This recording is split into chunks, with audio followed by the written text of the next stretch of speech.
Joe Thuney was voted upon by those players in that locker room as the team MVP. And the Bears have him now for a fourth-round pick. But yes, the Bears are trading for Joe Thuney, and it looks like they're going to get him. And my first instinct, Waddle, was to try to poke holes in it. Was, okay, these are the Bears.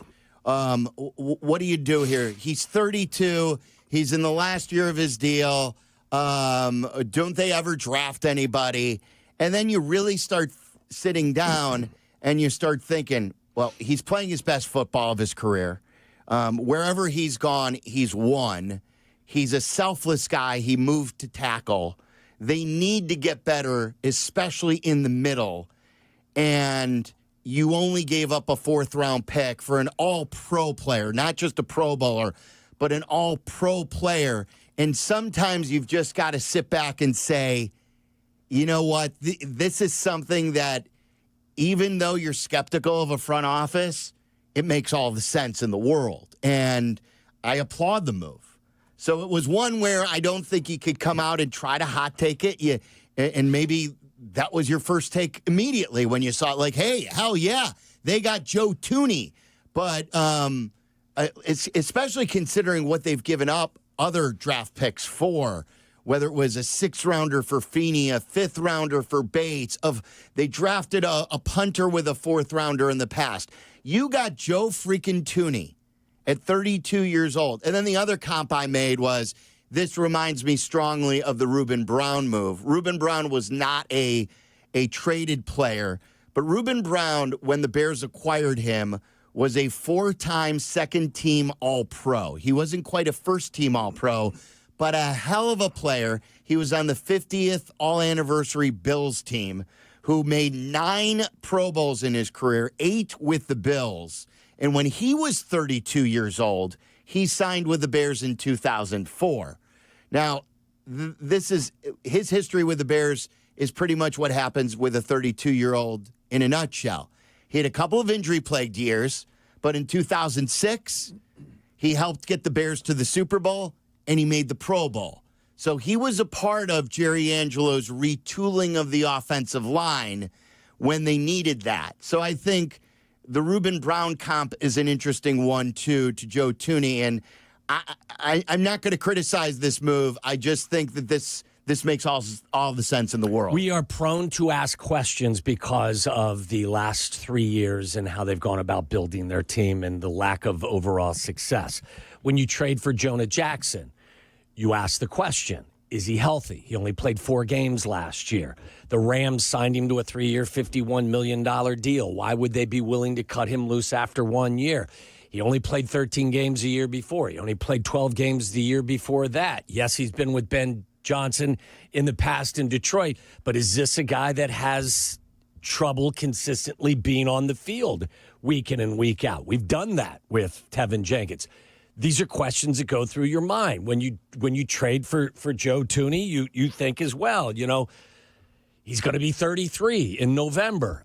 He's got no time left on his contract at the end of this year. These are all valid questions. At the end of the day, I think there are decent enough answers to also be excited about what they're doing. At the end of all of this, I've always thought that what they were going to do was find a way to get Caleb Williams back on track with the offensive line and with everything else around him. You have to do it now. Time is of the essence. You've already, in a sense, wasted a year of this young man's career, and you only have him for a short period of time in this cost-controlled window. So I'm a fan of what they've done. I'm trusting the coach. I think he's had an enormous impact on the evaluation process, whether it was Jonah Jackson. I don't think they make that trade without Ben Johnson being their head coach. The Thuney trade, I think, is also one that will benefit them in the here and now. I don't think it's just about getting your quarterback right. I think they also know that they need to run the football. I think Ben Johnson's offense is predicated on being not just balanced, but very good running the football. And adding an all-pro left guard will help you be a better running team. So I don't think they're done. I wouldn't be shocked, I was saying to you guys at the break, if, in fact, they aren't outbid for, if they decide, if Ben Johnson says Drew Dahlman is a guy that fits my scheme and this is a guy I like, I wouldn't be shocked in the slightest if they signed him as a free agent when that's available to them. I also think it tells you what they thought of the guard market. Was that they weren't willing to go to free agent. That the Fries is maybe too much of a question mark coming off a broken leg. And he knows, Zeitler from being in Detroit. And he's older even. He's 34. So Joe Thuney is one of the best offensive linemen in the game. Joe Thuney, and we were joking about this on the pre-show video. Joe Thuney was voted upon by the Chiefs players at the end of the season as their MVP. We know Mahomes, all joking aside, we know every year they lace him up. Patrick Mahomes is their team MVP. He's their best player. But this year, voted upon by the players because of what he does, how good he is at guard, because of how he moved to left tackle late in the year to do what was best for the team. Joe Thuney was voted upon by those players in that locker room as the team MVP. And the Bears have him now for a fourth-round pick. Well, he automatically becomes, like I said earlier, your four-star general in your offensive line room that desperately needs guidance and leadership from an accomplished veteran. You not only do you get a great player, but you also get a guy that everyone will tell you is as good a leader as you're going to find. And they need that. I wouldn't overvalue that in the slightest. This is what I texted Field Yates earlier today. We love Field. And if you want to comment on this, I want to do a rapid reaction coming up. So if you want to start lining up your phone calls, just tell us, yay or nay, do you like the move, and tell us why. 312-332-3776. Rapid reaction is when we go to the phone lines and everyone gets a crack. So we go short and sweet, and you get your opinion in and out really quick. No long hold times. 312-332-3776. I texted Field Yates, and I said, how much football does Thuney have left? He says, I think 2 to 3 years. He said, he's on my short list for most impressive football people I've ever been around. And I said, is he a big-time leader? And he said, he's not a rah-rah type, but he'll be the most respected guy on your team. That's what they need. I don't need a guy standing at the front of the room screaming at people. I need somebody that will I don't need the coaches holding people accountable. I need someone like him holding guys accountable.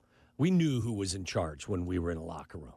And if it ever got to the head coach, then you knew you were in trouble. Or if it got to your position coach, then you knew you were in trouble. I'd be very surprised if they haven't had at least the framework of a contract extension discussed with his agents. I find it hard to believe that you would give up. I mean, a fourth-round pick, I get it. It's valued as a fifth-rounder here and now. Because it's a fourth-rounder next year. Right. That's still a valuable asset. I find it hard that you'd allow someone like Thuney to get to be an unrestricted free agent after 1 year after giving that up to him. Somebody will pay him. Everyone's got more money now than they've had in the past. The salary cap will go up next year again, another $25-30 million. So somebody's going to give him on the open market 2 years and $40 to $45 million. You just hope it's that the Bears have already put that to bed. I think so. I mean, they traded for Montez Sweat, I would be and they surprised, gave him a deal right away. I'd be surprised if the contract extension isn't something that is kind of a wink and a nod. How do you think this went down? Do you think that they called the Chiefs when they franchised Trey Smith and asked them, hey, is Trey Smith, are you looking to flip him like you did a year ago where you're just reserving him to trade? And they're like, no, we want to keep Trey Smith, but we'll talk to you about Thuney. Yeah. Do you think that's maybe how it went down? Probably, and obviously there's a clear line of communication with Ryan Poles having worked with KC in the past. I'm not surprised. As good, Thuney's a better player in the here and now than Trey Smith, but Trey Smith's what, 25? 26? 26. He's 6 years older. So you've got the highest paid center in all of football until we pay Drew Dahlman. That's just the nature of the beast. That's kind of a joke, but Creed Humphrey's the highest paid center. Trey Smith's going to be the highest paid guard in the league. You can't also, re-sign Joe Thuney at the number he's going to want when you need a left tackle as well. So this makes sense for the Kansas City Chiefs as well. I'm just glad that the Bears were able to be the team that they were dancing with. I think that's what the Chiefs sort of decided is we're going to lose a guard. Do we want to lose the 26-year-old guard who is still entering the prime of his career and is great, or one of the heart and souls of our team but is 32 years old? We have to make a choice because we can't keep both. Well, when I've got Andy Reid as my coach and Patrick Mahomes as my quarterback, I can live without a guy even that good and that much of a team component. I can still live without him. So yeah. I'm not surprised they did what they did. So look, I understand if you're a skeptic too, whether it's the age or last year they gave up a 4th-round pick for a 32-year-old wide receiver who was a big name and we all thought would be a slam dunk. And it didn't work out exactly that, but this is up front, so I think it's a little bit different. And they were desperate. We can't shout from the mountaintops. You have to improve the offensive line. You've got to get the pressure in the middle out of Caleb Williams' face, and then all of a sudden acquire the best interior blocker on pass protection and then complain about it. Before he got moved to left tackle, he had the highest pass block grade of any guard in the league at that time. At that time, yes, he was the highest. Like his pass pro is the last few years has been rated amongst the top guards in the NFL. He has played with Tom Brady and Patrick Mahomes. He's also, I would hope and think, is going to be a wealth of knowledge for Caleb Williams with that too, with how to play in the pocket, with how to work. You know, when Ryan Poles talks about the rhythm of the week, how to improve and working with your offensive line on prepping for a week, there's a guy who could help guide him. You know, we have history, or at least recent history, with relying on coaches to identify guys they think that will work for them. Lucas Patrick was a Luketzky guy, right? And then last year you had Shane Waldron and you had Gerald Everett. The point I'm making is Coleman Shelton. Coleman Shelton.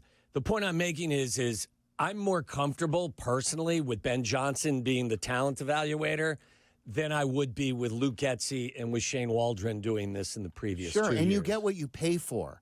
Lucas Patrick was signed for 2 years, $6 million? Yes. And then Coleman Shelton was signed for 1 year, $4 million or something like that? This is Joe Thuney. So I can't, and I hope it's just the start. I don't want them to stop. You've got to continue to draft offensive linemen. I need a center. I can't, I would not be comfortable if they told you that Jonah Jackson is we're gonna try him at center. That's not what I would want. And I may be wrong about that, but I personally want a guy whose center is his position. Yes.